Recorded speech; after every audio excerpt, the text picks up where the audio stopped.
morning and welcome to Atheist Talk on KTNF AM 950, the progressive voice of Minnesota. Good morning to all of you joining us locally by radio and streaming online. We appreciate you tuning in. Today is Sunday, January 27th, 2019, in this freezing cold weather. I'm your host, Hertzy Hertz, and we're here in studio, and joining me on Skype is Chelsea Pine, author of the soon-to-be book, well, I think it is a book, but Stinky Stardust Feet. Chelsea was raised a teenager in the South and attended Catholic school. Hey, I was also raised Catholic. Her parents took her to Mass and told her to pray every night, but that faded out as a teenager. Several years of traveling has made her realize the narrow-mindedness and sheltered of her upbringing, and now she's working to change that for kids everywhere. So Chelsea, welcome to Atheist Talk. Yes, hello. Thank you. Yes. Oh, I got one last thing to say real quick. This is an open conversation, and we welcome and encourage listener interaction with your phone calls to 952-946-6205, your emails to radio@mnatheist.org, tweet us at atheisttalk, or check out the Facebook page, Atheist Talk. The phone number is only available when we are live, but you can always email, tweet, comment, or message us, whether you're listening on the podcast, listening live or to the podcast. Oh my goodness, it is morning. Again, welcome. Yes, thank you again. So let's first dive straight into the book, which is called Stinky Stardust Feet, which is on Kickstarter, which will be linked to the podcast and on our Facebook feed. And I'll get to the Twitter in just a moment. But tell us, what is Stinky Stardust Feet? So it's a children's book that I wrote, and it's about science, evolution, religion, sort of how they all play a part, or how we see them all. And I chose Stinky Stardust Feet because my character, his name is Judas, he has all these questions, and one of the questions is, why does his feet smell like rotten onions? Like not just onions, but rotten onions. So you can imagine what he must be going through, right? And so the book takes him on this journey of all these questions that kids might think about, not just why they are smelly, but, according to their belief system or if they're just curious. So Stinky Stardust Feet is his little title of coming from stardust, and but at the same time, it's not his destiny to have stinky feet, if that makes sense. He's going to find Dr. Odor eaters. Yes. So it touches on the basis of science, evolution, and religion. Mm-hmm. Does it do it? Like, can you explain how it touches on the religious pieces? Yeah. Well, for one, it talks about the things we believed. Over time, we take traditions in our cultures and we form them into religion. And so the book goes on to show that, Helios, the Greek sun god, people used to think he pulled the sun across the sky, and that's why we had light. And it kind of points out the silliness of it all. And so, and actually Judas, as he goes along in the book, his character develops. He's like evolving. And so he gets more detail and everything. And so as he's learning, like, oh, okay, so like these religions were just kind of because we didn't know the answer to things. But the more we use science, we can figure out, the solutions to our problems or to our questions. And so in a way, it points out the silliness in these religions, mythologies, and maybe that gets reflected back into Christianity as well. And it talks about mostly science versus religion. So what can happen in 6 days according to science? It's like, oh, well, a gray whale can swim almost the length of the California coastline. So it's like kind of cute little ways of introducing the topics, and that will hopefully be a starting point for parents and kids to explore the topics even more. Nice. So I have to ask, the name Judas, is there a reason for that? Well, yeah.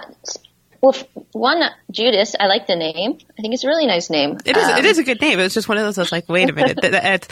As someone who grew up Catholic, that has a lot of connotation in there. Right. Because in the end, I want the book, I don't want it to be so in your face, religion is bad, it's wrong. But I do want it to sort of, make kids think about these things. So there is a connection back to the Bible. And, Judas, he's seen as the villain of the Bible almost, Mm-hmm. like he screwed over Jesus. But actually, and I talked to some Christians about it, and they were telling me, well, actually Judas played an important role. He had to fulfill this destiny for Jesus to die and come back, and they're like, he gets cast as the bad character. Well, for me, Judas he's the guy that is not accepting Jesus's claims. He's curious, he's asking questions, and he's challenging authority, which I think are all good traits. And I think it's fine for kids to be skeptical about things. So for me, it's more like a new spin on Judas. He's misunderstood, but actually he's a good guy. Nice. Mm-hmm. So admittedly, I was going to say, because I don't think, has the book been published? It's not published yet, because you've got it on Kickstarter, right? Right. So my artist is working on the last of the illustrations. We have a few more scenes to go. And once she's finished, and the Kickstarter ends in 4 days. So once that's over, then I put in my order, format the book, and I get it printed. So very close to publication. Nice, because I was going to be like, I haven't read it yet. What's your favorite page so far?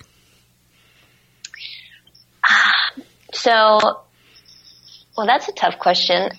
I mean, the illustrations are adorable, and there's the one of an animal web, and it shows the evolution from the first true cells and how they branch off into, like little worms and jellies and fish and reptiles. And then another one goes into plants, and just the way that it's drawn is so beautiful.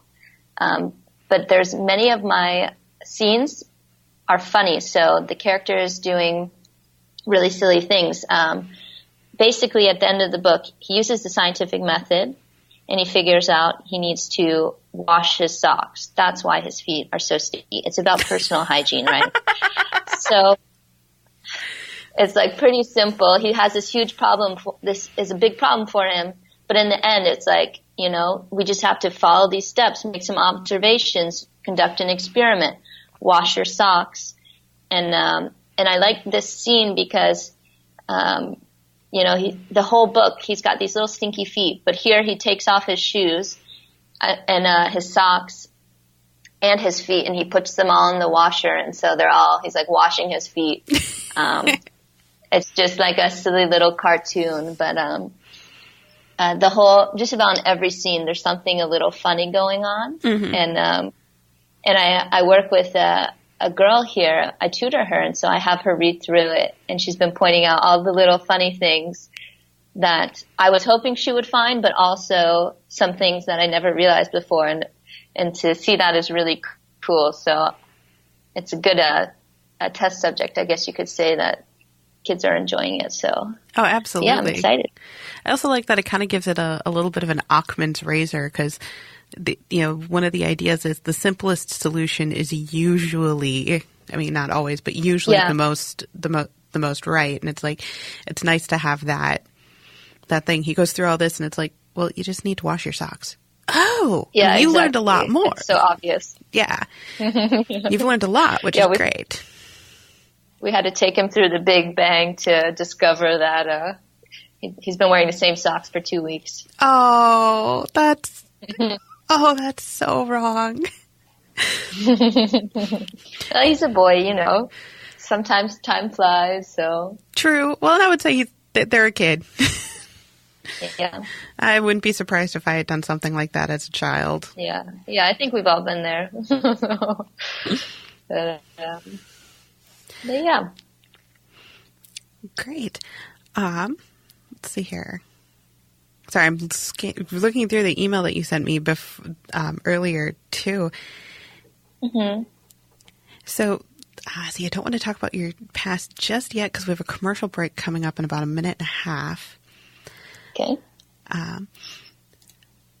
But what's your favorite part about Judas?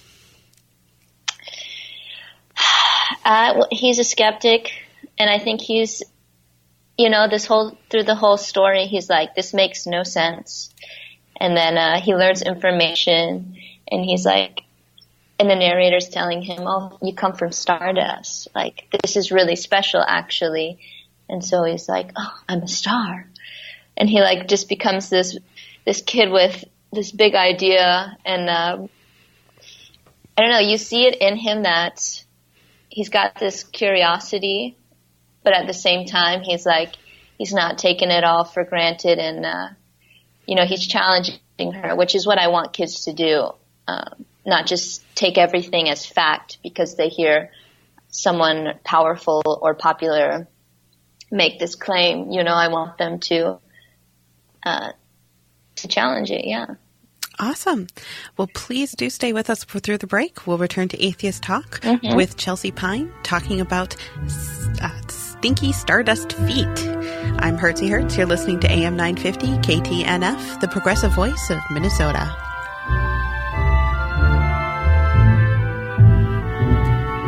Welcome back to AM 950 KTNF, the progressive voice of Minnesota. You're tuned in to Atheist Talk, and I'm your host, Hertzie Hertz, talking with Chelsea Pine on her book, Stinky Stardust Feet. Now on Kickstarter. Atheist Talk is produced with funding from Minnesota Atheists and Cucumbers Restaurant in Edina, Minnesota. Please consider visiting our sponsors, and if you do, let them know that you appreciate their support of Atheist Talk. If you'd like to advertise on the program and help keep us on the air, contact us at radio@mnatheist.org. As for the here and now, if you want to get involved in the conversation with Chelsea and I this morning, you can call us at 952-946-6205, email us at radio@mnatheist.org, or tweet us at Atheist Talk using the Facebook page. Oh, excuse me. And of course, I am going to plug this just a little bit more about her Kickstarter campaign. If you support for $25, hold on, there it is. You get it not only a signed copy and an ebook, but a personalized thank you haiku. So that's pretty awesome. How many haikus have you written so far? Well, in the past, I've written plenty of haikus. I don't know why I like them so much, but I haven't started yet on filling the rewards. I'll be doing that pretty much this coming week. So I'm excited about that. Awesome. Yes, I definitely have pledged for my nibbling, and I'm excited about the haiku. Like, I like the idea of haikus, but I'm one of those where I could never just randomly put one together because my brain doesn't count like that. Okay. So I'm always impressed when people can do haikus just kind of off the cuff. Yeah, right. It takes practice. Oh, I'm sure. So we've talked about the book. Is it all right if we talk about your past? Sure. All right. So you said that you were raised in the South and attended a Catholic school. I mean, I only went to 3 years of Catholic school, but it was up north. So how was your experience down south with Catholicism? Because I know that's a very Baptist and evangelical area down there. Mm-hmm. Yeah, we have churches on every street corner. Oof. So I went to Catholic school until second grade, and then I actually had my parents switch me over to public school. But I actually find that it was almost like more religious in my public school. Mm-hmm. Catholic school was fine for me. I didn't like Mass. We had to go, and so we did. But it was, it was just like any other school other than having to attend Mass.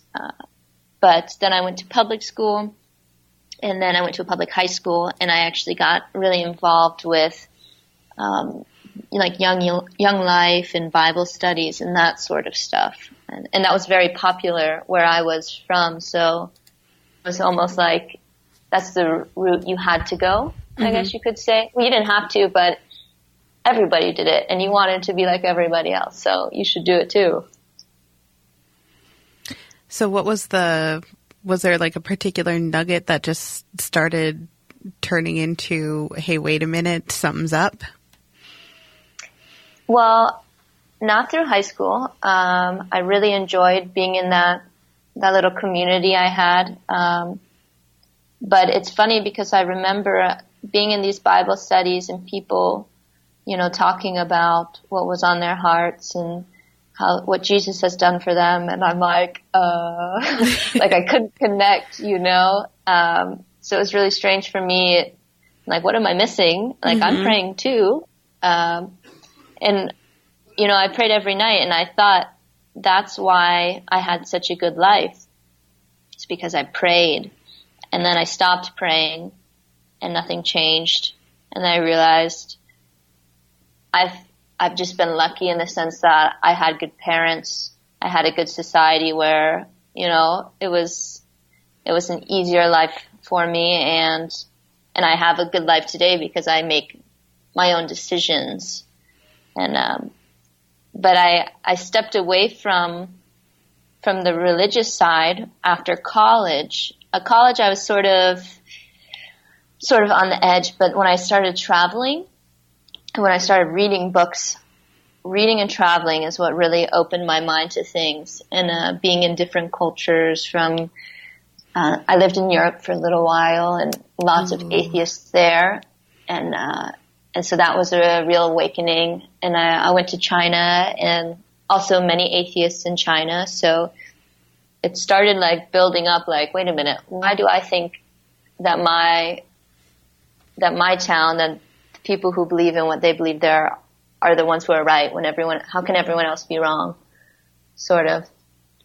So that's when it all started turning for me. And then, and through these books and, discovering science is really when I totally made the switch, the realization that I actually really dislike religion.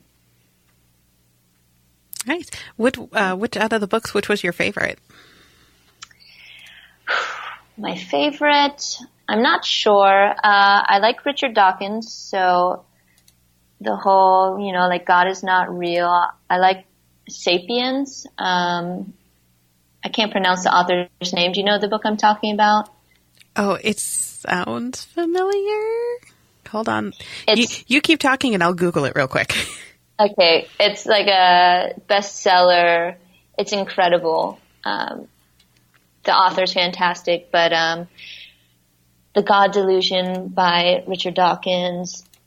It's Sapiens, A Brief History of Humankind. Oh boy.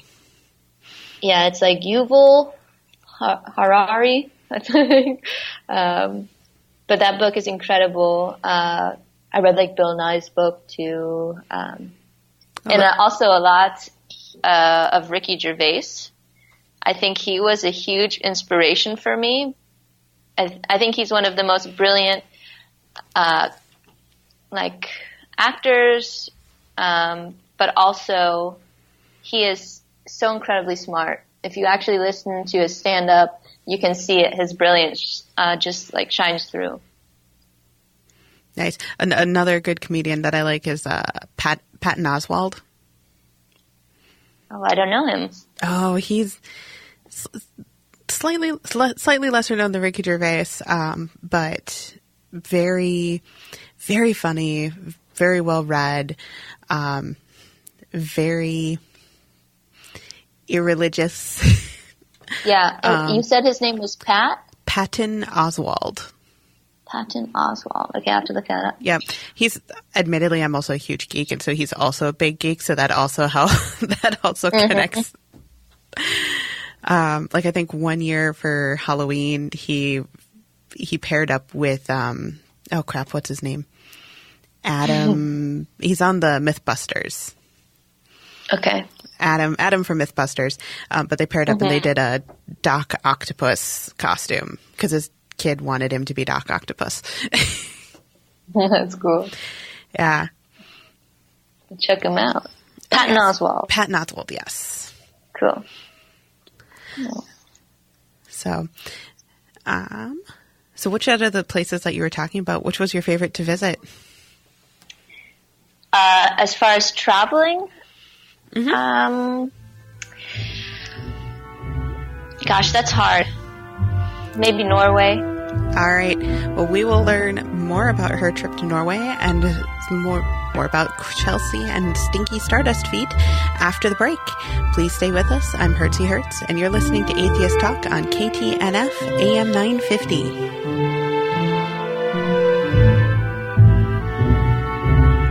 Thank you for tuning into Atheist Talk on AM 950 KTNF. I'm your host, Hertzie Hertz, and we're having what I would classify as a fascinating conversation with Chelsea Pine, author of Stinky Stardust Feet, found on Kickstarter.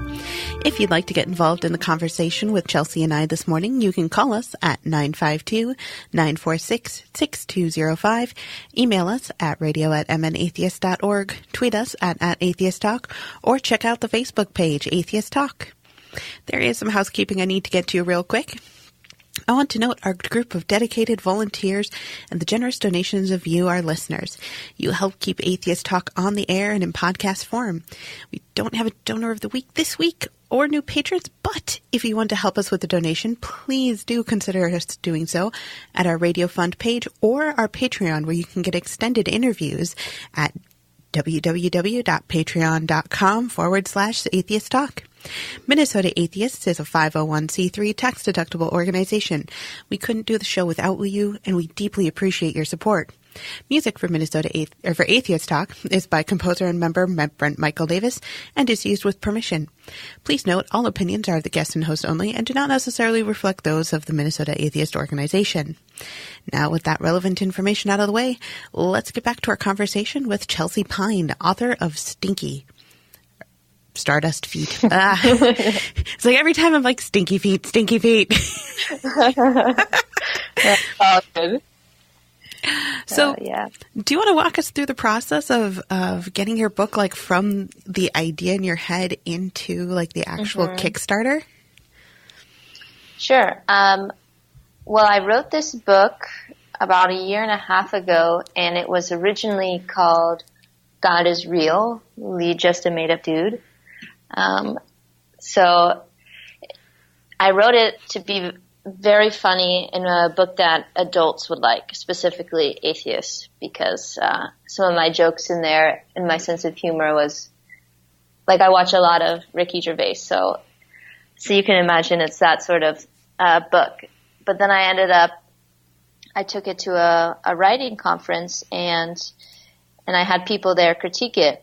And they really liked it, but they all said the same thing, which was, like, don't throw mud at others' beliefs.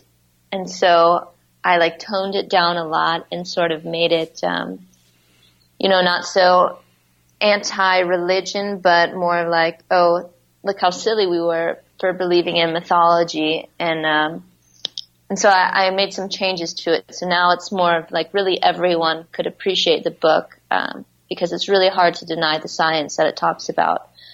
But since I rewrote it in this way, I started moving forward with self-publishing. I couldn't find a publisher who would print a book that's more taboo, I guess you could say. Mm-hmm. And so I reached out to another author. His name is J.R. Becker, and he has a children's book series that he self-published, which is one of the most beautiful books I've ever seen. The illustrations are incredible.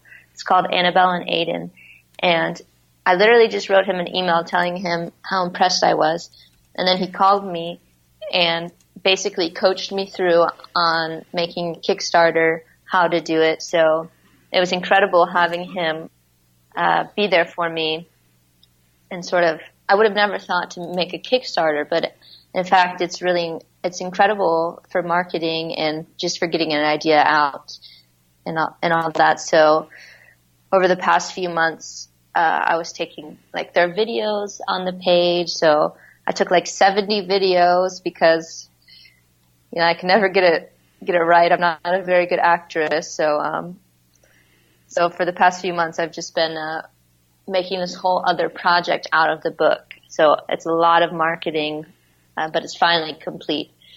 And I can see the light at the end of the tunnel, you know, very, very close to getting it printed and shipped. So at last, it's coming together. Excellent. By the way, make sure you do Annabelle and Aiden. Otherwise, you will probably get the Annabelle series, which is completely different. But the Annabelle and Aiden books, those look actually pretty awesome. Yeah, they are. I mean, not for sure. Obviously not quite as awesome as your book, but. No, they're pretty awesome, I have to admit. But this is my first book, and so for me, it's been a crazy learning experience. I just had no idea everything involved with self-publishing. Like, you know, the little ISBNs on the back of books, like they cost hundreds of dollars. Oh, really?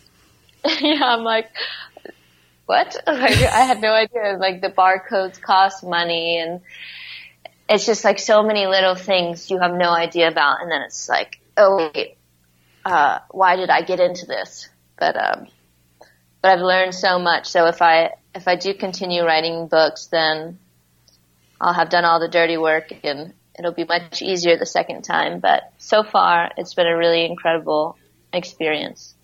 From what I've gathered from the incredibly limited knowledge that I have, which I cannot emphasize enough how limited this knowledge is, but it sounds like writing a book is kind of like, you know, getting into that new hobby to like, I'll just do it once. And the next thing you know, you're 5 books in and you're just like, wait, what?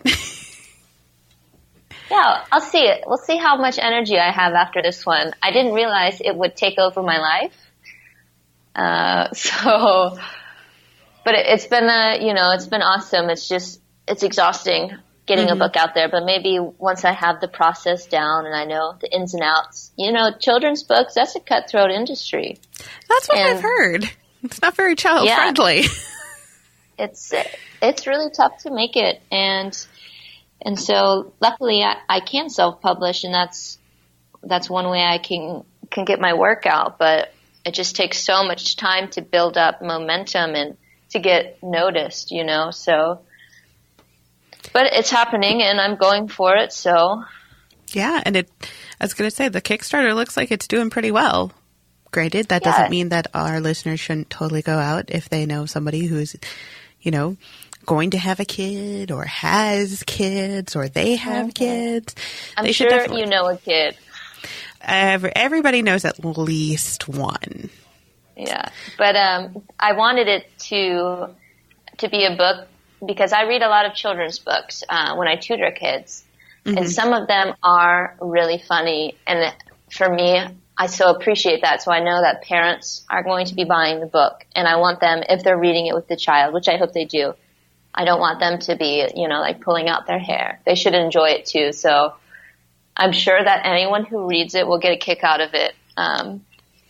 You know, it's cute, it's funny, but it's also, I mean, there's science in there. And so I'd be surprised if you didn't learn like one thing from the book at least. So as an adult.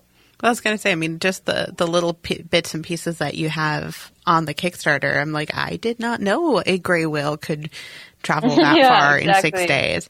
I thought they would have been faster, but. Really? I don't. The whales are big. Yeah. You know, so I figured, you know, their size should help them, you know, like get technically farther because they don't, I don't know. Yeah, it's a long distance to travel in a week, but maybe the current is strong. Yeah. Let's see. You said 700 miles? Yeah, the next weekend, actually, I have to go to Chicago and back, and that's about 700 miles. Oh. Yeah. Fortunately, we have the technology of cars. Whales just need to get more technology. Oh, whales are super smart. They've got all sorts of brain power and, the sonic, you know, the ways they send out with their mind to find things. Oh, the echolocation, but it's not. Yes, exactly. Sonar. Yeah, I think it's sonar when it's underwater. Yeah. Yep. Yeah. Yes. Yeah, they've got their own tech. They're pretty smart. They just could be more like a whale. They just need to be thumbs. Thumbs. Hey, that is the only reason my cats have not taken over my household. Because they don't have thumbs? Yeah, because they don't have thumbs. Because they outnumber me. Okay. That's funny. Let's get off topic a little bit. Do you have any pets? I do. I have a dog, Margot, and she's actually on the website, stinkystardustfeet.com. I include her because she's my life, and so she's in everything I do. I almost put her in the book too, but I think if I do have another book, she'll be in it. Oh, she better. Now I'm going to your website because I have to see this puppy. Yeah, she's on there. I think maybe on the About Me page, about the author. Oh, there it is. Yeah, she surfs, she sails. She's an awesome little dog. Oh! I'm sorry, I'm an animal person. If I live in a condo, which is probably good because I can't have dogs in there. However, I do have cats. Yeah, Margot doesn't like cats. Oh, the cats are so sweet. Or mean. Okay, so now you're going to have... Oh my gosh, she's also in the kids-only area with big, giant glasses. So the kids-only area, why don't you tell us about that on the website? So, I wanted a website, for people if they wanted to order the books there, but also for kids because, if they're getting to the age where they use iPads and computers. But I wanted to encourage science, so you can go to the website if you're a kid and go to the Kids Only tab and check out some experiments like lava lamps, how to make your own lava lamp. I am looking at that one right now. And I really loved doing that when I was in elementary school. And then you can take a peek inside the book. There's a section for adults because I know many adults, they probably aren't religious, but they don't know a whole lot about science or just how to answer the questions that are important for kids to know. And so I went ahead and I put some of the books that helped me discover just, the answers to some big questions. So nice. So there's that for adults as well. That's good. Yeah, it's just like a cute little website to be a resource if anybody needs it. That is super cool. I especially like the book suggestions because I admit I'm not always the best at reading them. I hear, you have to read Sapiens. Oh yeah, I often hear the deconversion of I started reading, and then they start listing off books. I'm like, haven't read it.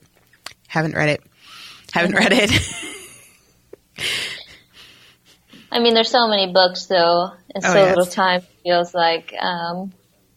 Luckily, Stinky Stardust Feet shouldn't take but a few minutes to get through, so. Excellent. It will make time for that. It's good for the person looking at atheism on the go. Yes, exactly.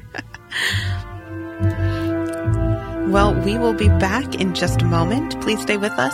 I'm Hertzy Hertz. You're listening to myself and Chelsea Pine, author of Stinky Stardust Feet, on Atheist Talk on KTNF AM 950, the progressive voice of Minnesota.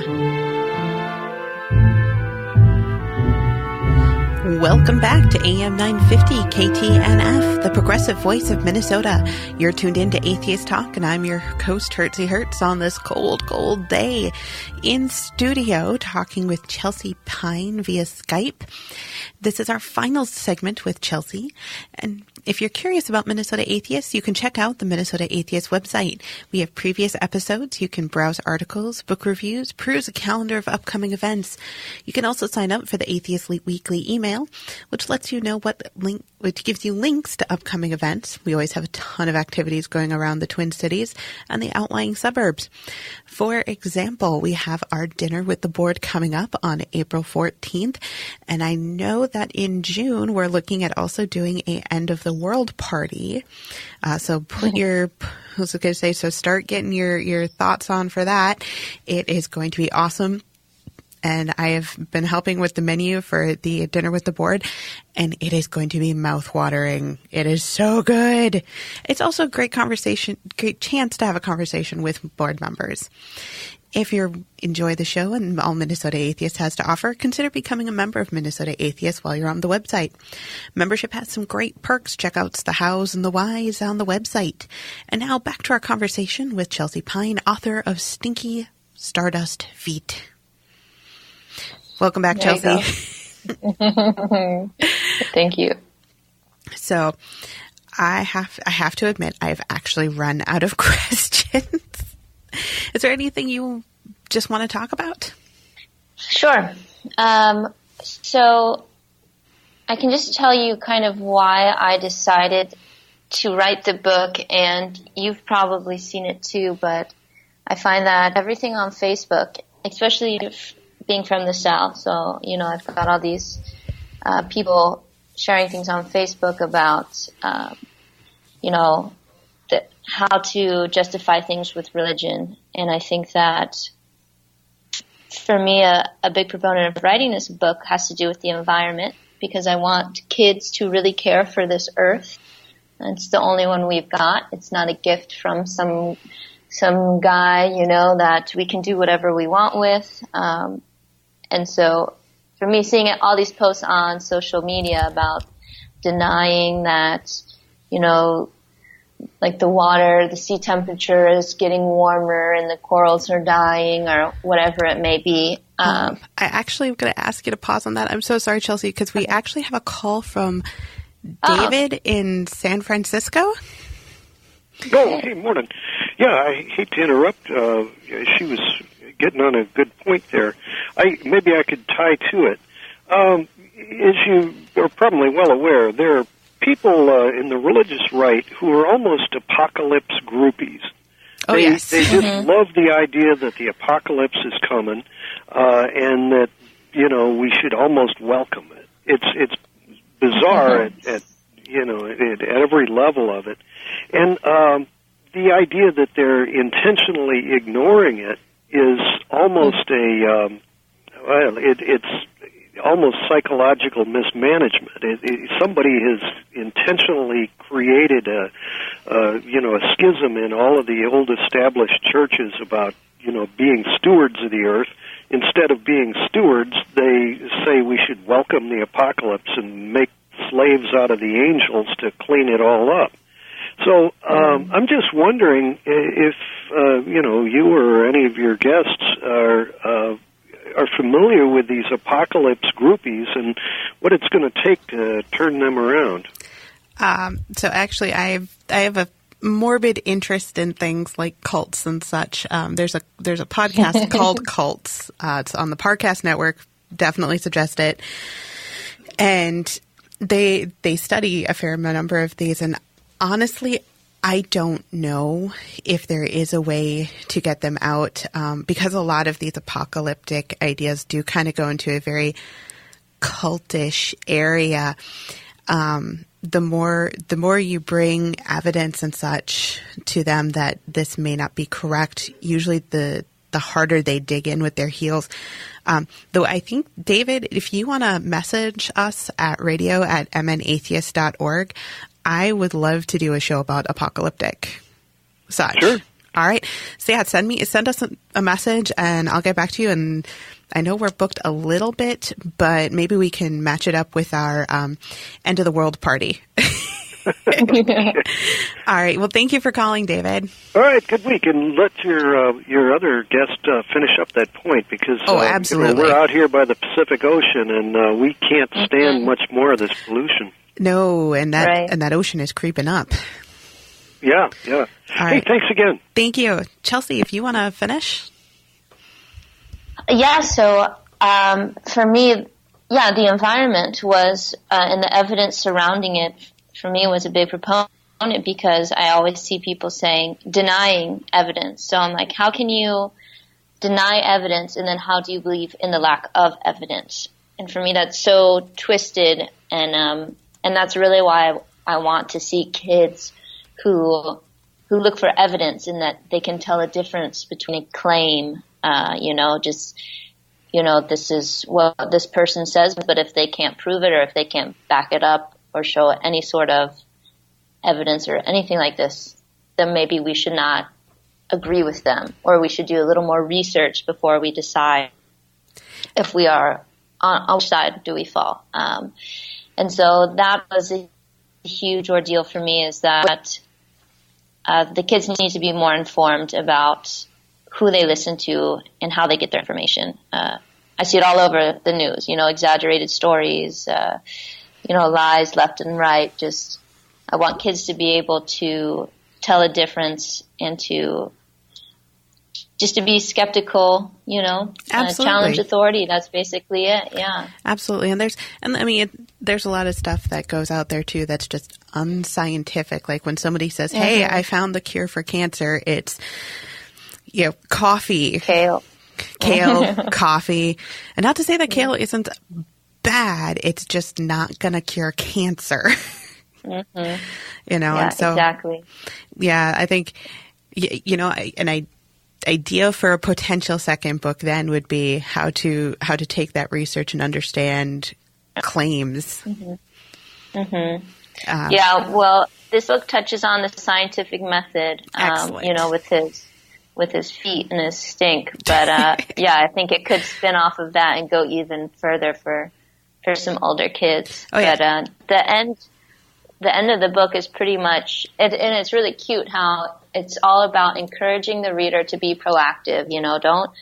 Don't send thoughts and prayers. Get up and go after your solution. Take your problem head on, because you are the one who can make a difference. And so the end is all about, like, if there's something worth believing in, it's you. You don't have to pray for a good life. You can go and live it. So that's really what I'm hoping to see in the next little generation of kids we got coming up. Oh, that sounds awesome. Well, if you're ever up in Minnesota, the Science Museum of Minnesota has an area that's all about learning how to identify claims and such. Oh yeah, I encourage all of our guests to come to Minnesota, because Minnesota is awesome. Well, thank you for tuning into Atheist Talk. We'd love to have you join us again next Sunday, which should be another exciting episode. I'm proud to be on the air with KTNF, the progressive voice of Minnesota.